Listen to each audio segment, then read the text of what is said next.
On Gravitas, we have been keeping you on top of the Boeing story. We've been telling you how a company that was once the blue-eyed boy of American soft power is now falling from the height. How plug doors of its planes are also falling from the sky, quite literally. As we speak, airlines and passengers around the world are seriously concerned about the safety of Boeing planes. Boeing's major clients, like Emirates, is sending its own representatives to Boeing's manufacturing facilities, to ensure that the American plane maker is not compromising on the quality of the planes.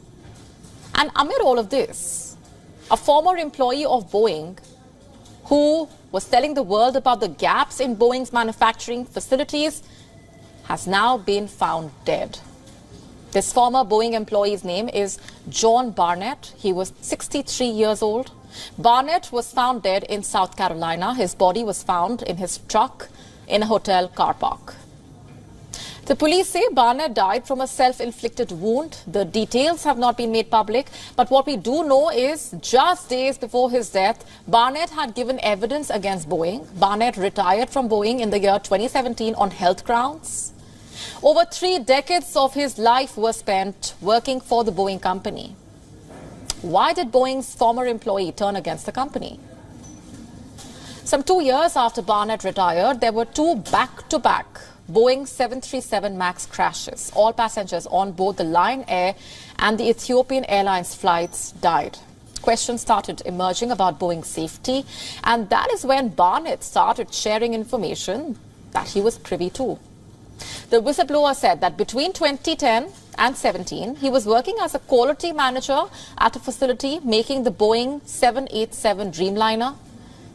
This is the model many airlines use for their long-haul routes. Barnett said workers at Boeing's facility were under tremendous pressure to meet deadlines, and this often resulted, according to him, in compromise in the manufacturing process. In fact, Barnett said that there were instances where substandard parts were picked from scrap bins and fitted into new planes because the employees knew that they had to meet the deadline of the production process. Can you believe that? Safety was compromised on.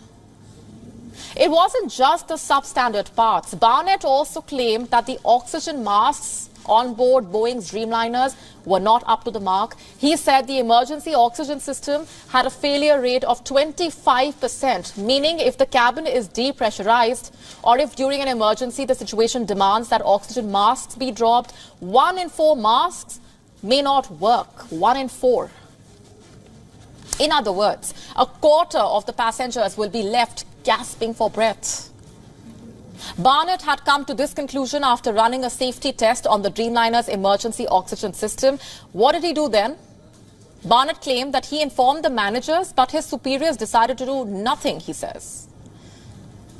You see, there is one thing we all realized after the investigation into the MAX crashes. Boeing has not shied away from compromising on safety for the sake of business.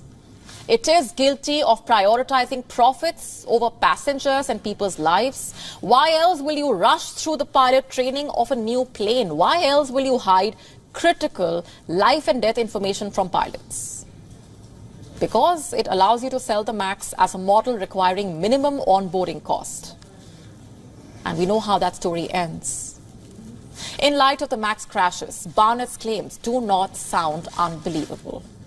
Also taken into account all that has been going on over the last few months, the plug door of an Alaska Airlines plane blowing out mid-air, endangering everyone on board.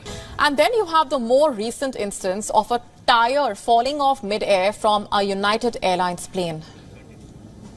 It's this very issue with Boeing safety that Barnett was trying to bring to light. Last week, Boeing's lawyers had questioned Barnett during a testimony. He was scheduled to appear for another round of questioning on the 9th of March. Barnett did not show up. He was later found dead in a parking lot of a hotel. Boeing says it is saddened by Barnett's passing. Goes without saying, the Boeing company also denies Barnett's accusations and continues to maintain that its jets are safe. The question is, who is believing Boeing?